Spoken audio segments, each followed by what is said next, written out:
तो चलिए शुरू करते हैं। बोलिए बोले भंडारी की जय। 16 सोमवार व्रत कथा। पहला अध्याय। पृथ्वी पर भ्रमण की इच्छा से भगवान शिव और पार्वती जी अमरावती नगर में पहुंचे। वन उपवन और सुंदर भवनों को देखकर भगवान शिव को अमरावती नगर बहुत अच्छा लगा। उन्होंने कुछ दिन उसी नगर में रहने के लिए कहा। पार्वती जी को भी अमरावती नगर बहुत अच्छा लगा था। उस नगर के राजा ने भगवान शिव का एक विशाल मंदिर बनवा रखा था। शिव और पार्वती उस मंदिर में रहने लगे। एक दिन पार्वती ने भगवान शिव से कहा, हे प्राणनाथ, आज मेरी चौसर खेलने की इच्छा हो रही है। पार्वती जी की इच्छा जानकर शिव जी पार्वती जी के साथ चौसर खेलने बैठ गए। खेल प्रारंभ होते ही उस मंदिर का पुजारी वहां आ गया और पार्वती ने पुजारी जी से पूछा, पुजारी जी, चौसर के खेल में हम दोनों में से किसकी विजय होगी? उस समय शिव और पार्वती परिवर्तित रूप में थे। पुजारी ने एक पल कुछ सोचा और झट से बोला, चौसर के खेल में त्रिलोकी नाथ की विजय होगी। यह कहकर पुजारी पूजा पाठ में लग गया। कुछ देर बाद चौसर में शिवजी की पराजय हुई और पार्वती जी जीत गई। पार्वती जी ने ब्राह्मण पुजारी के मिथ्या वचन से रुष्ट होकर उसे कोढ़ी हो जाने का शाप दे दिया। शिव और पार्वती उस मंदिर से कैलाश पर्वत लौट गए। पार्वती के शाप से कुछ ही देर में ब्राह्मण पुजारी का सारा शरीर कोढ़ से भर गया और नगर के स्त्री पुरुष उस पुजारी की परछाई से भी दूर दूर रहने लगे। कुछ लोगों ने राजा से पुजारी के कोढ़ी हो जाने की शिकायत की, तो राजा ने किसी पाप के कारण पुजारी के कोढ़ी हो जाने का विचार कर उसे मंदिर से निकलवा दिया। उसकी जगह दूसरे ब्राह्मण को पुजारी बना दिया। कोढ़ी पुजारी मंदिर के बाहर बैठकर भिक्षा मांगने लगा। कई दिन बाद स्वर्ग लोक की कुछ अप्सराएं उस मंदिर में भगवान शिव की पूजा करने आई और कोढ़ी पुजारी पर उनको बहुत दया आ गई। उन्होंने पुजारी से उस भयंकर कोढ़ के बारे में पूछा। पुजारी ने उन्हें भगवान शिव और पार्वती जी के चौसर खेलने और पार्वती जी के शाप देने की कहानी सुनाई। शाप की कहानी सुनकर अप्सराओं ने पुजारी से कहा, तुम 16 सोमवार का विधिवत व्रत करो, तुम्हारे सभी कष्ट रोग विकार शीघ्र नष्ट हो जाएंगे। पुजारी द्वारा पूजन विधि पूछने पर अप्सराओं ने कहा, सोमवार के दिन सूर्योदय से पहले उठकर स्नान आदि से निवृत्त होकर स्वच्छ वस्त्र पहनकर आधा सेर गेहूं का आटा लेकर उसके 3 अंग बनाना।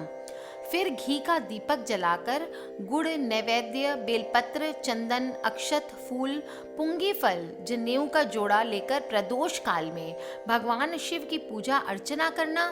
पूजा के बाद 3 अंगों में एक अंग भगवान शिव को अर्पण करना और शेष 2 अंगों को भगवान का प्रसाद मानकर वहां उपस्थित स्त्री, पुरुष और बच्चों में बांट देना।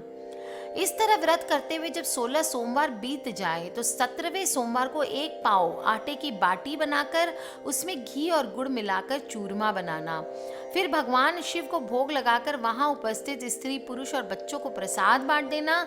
इस तरह 16 सोमवार का व्रत करने और व्रत की कथा सुनने से भगवान शिव तुम्हारे कोढ़ को नष्ट करके तुम्हारी सभी मनोकामनाएं पूर्ण कर देंगे। इतना कहकर अप्सराएं स्वर्गलोक को चली गई। पुजारी ने अप्सराओं के कथा अनुसार विधिवत 16 सोमवार का व्रत किया। फल स्वरूप भगवान शिव की अनुकंपा से उसका कोढ़ नष्ट हो गया। राजा ने उसे फिर मंदिर का पुजारी बना दिया और मंदिर में भगवान शिव की पूजा करता हुआ ब्राह्मण पुजारी आनंद से जीवन व्यतीत करने लगा। बोलिए भोले शंकर भगवान की जय। द्वितीय अध्याय शुरू करते हैं। कुछ दिनों बाद पुनः पृथ्वी का भ्रमण करते हुए भगवान शिव और पार्वती उस मंदिर में पधारे। स्वस्थ पुजारी को देखकर पार्वती ने आश्चर्य से उसके रोग मुक्त होने का कारण पूछा, तो पुजारी ने उन्हें 16 सोमवार व्रत करने की सारी कथा सुनाई। पार्वती जी भी व्रत की बात सुनकर बहुत प्रसन्न हुई और उन्होंने पुजारी से इसकी विधि पूछकर स्वयं 16 सोमवार का व्रत का प्रारंभ किया। पार्वती जी उन दिनों अपने पुत्र कार्तिकेय के नाराज होकर दूर चले जाने से बहुत चिंतित रहती थी।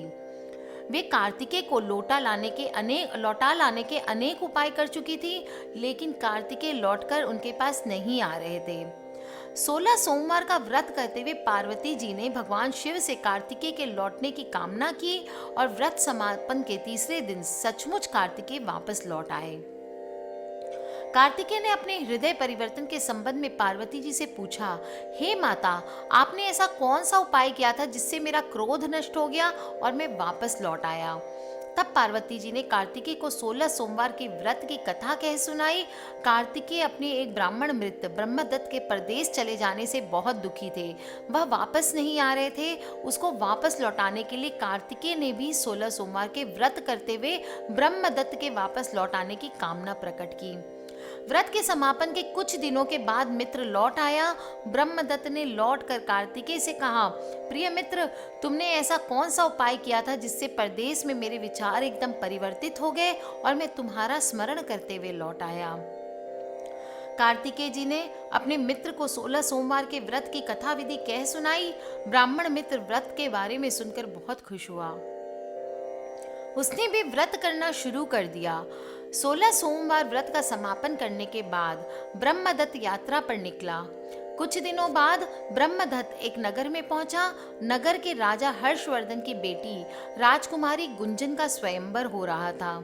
उस स्वयंवर में अनेक राज्यों के राजकुमार आए थे और स्वयंवर में राजा हर्षवर्धन की हथिनी जिसके गले में जयमाला डालेगी, उसी के साथ राजकुमारी का विवाह होना था।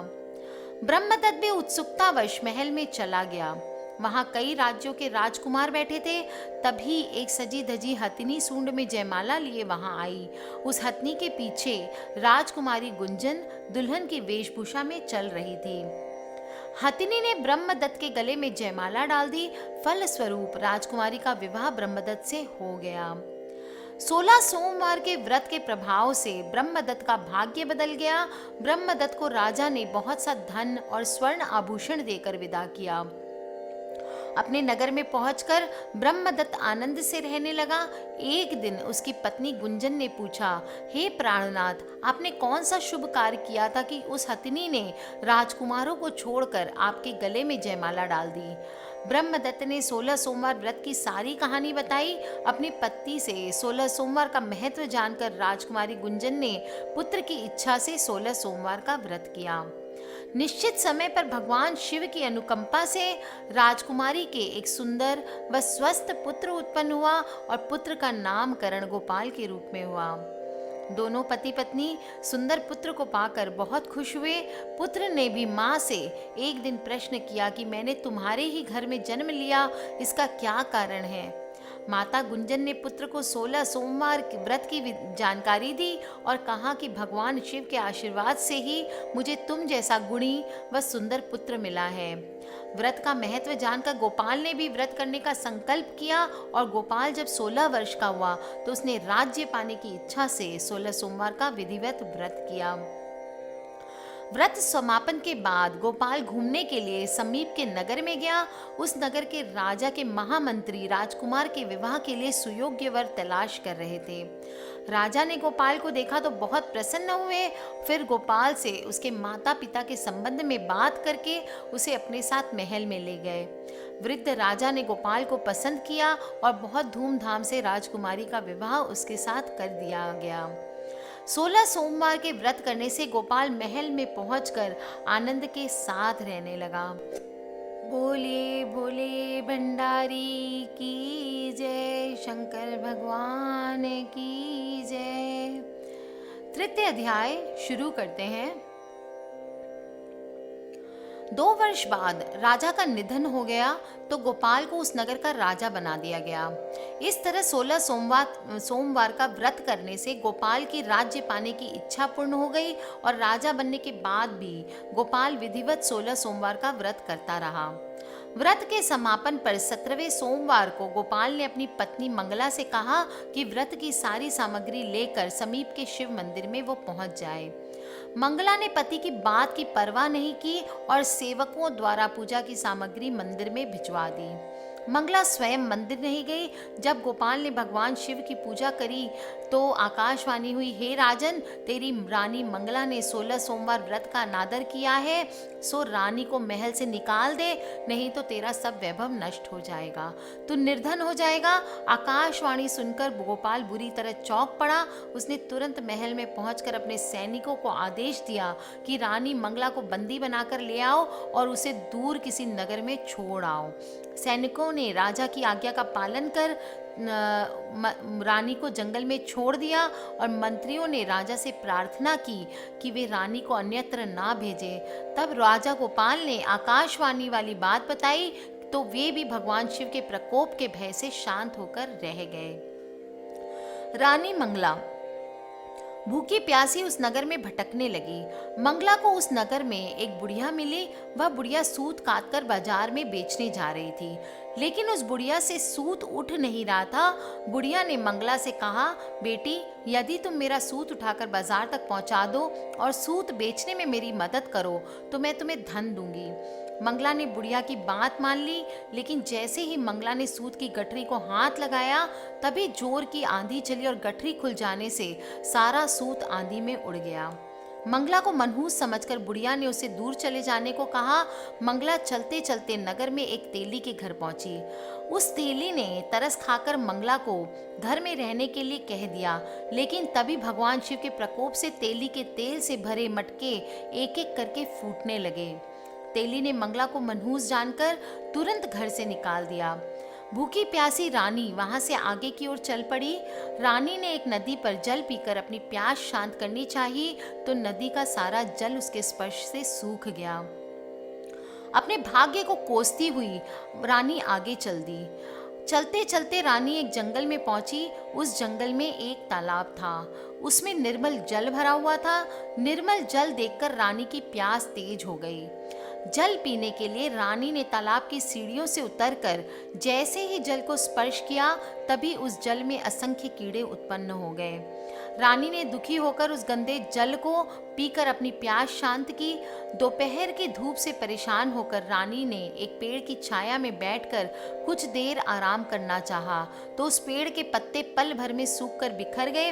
रानी दूसरे पेड़ के नीचे जाकर बैठी तो उस पेड़ के पत्ते भी सारे गिर गए। रानी तीसरे पेड़ के पास पहुंची तो वह पेड़ ही नीचे गिर पड़ा।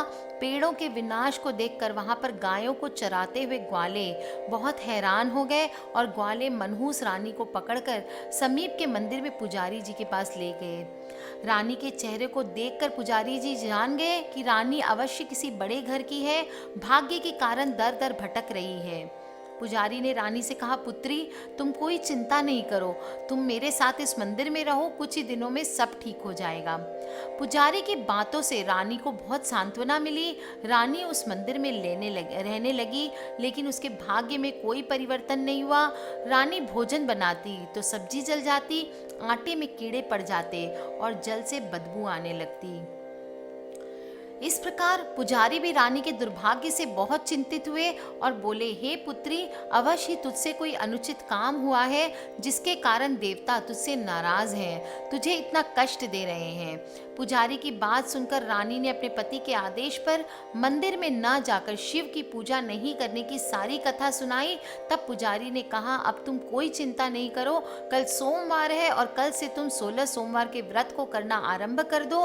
भगवान शिव अवश्य तुम्हारे दोषों को क्षमा करके तुम्हारे भाग्य को बदल देंगे। पुजारी की बात मानकर रानी ने 16 सोमवार के व्रत को प्रारंभ किया। सोमवार के व्रत को करके विधिवत शिव की पूजा अर्चना करके रानी व्रत कथा सुनने लगी। जब रानी ने 17वें सोमवार को विधिवत व्रत का समापन किया तो उधर उसके पति राजा गोपाल के मन में रानी की याद आई। गोपाल ने तुरंत अपने सैनिकों को रानी मंगला को ढूंढ कर लाने के लिए भेजा। रानी को ढूंढते हुए सैनिक मंदिर में पहुंचे और रानी से लौटकर चलने के लिए कहा। पुजारी ने सैनिकों से मना कर दिया और सैनिक निराश होकर लौट गए। उन्होंने लौटकर राजा को सारी बात बताई।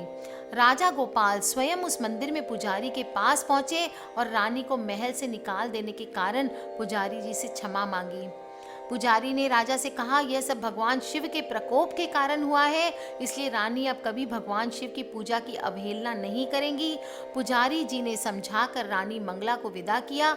राजा गोपाल के साथ रानी मंगला महल में पहुंची। महल में बहुत खुशियां मनाई गई, पूरे नगर को सजाया गया। लोगों ने उस रात को दिवाली की तरह घरों में दीपक जलाकर रोशनी की। ब्राह्मणों ने वेद मंत्रों से रानी मंगला का स्वागत किया। राजा ने ब्राह्मणों को अन्न, वस्त्र और धन का दान दिया। नगर में निर्धनों को वस्त्र बांटे गए। रानी मंगला 16 सोमवार का व्रत करते हुए महल में आनंद पूर्वक रहने लगी। भगवान शिव की अनुकंपा से उसके जीवन में सुख ही सुख भर गए और 16 सोमवार के व्रत करने से और कथा सुनने से मनुष्य की सभी मनोकामनाएं पूर्ण होती है। जीवन में किसी भी तरह की कमी नहीं होती है। स्त्री पुरुष आनंद पूर्वक जीवन यापन करते हुए मोक्ष को प्राप्त होते हैं।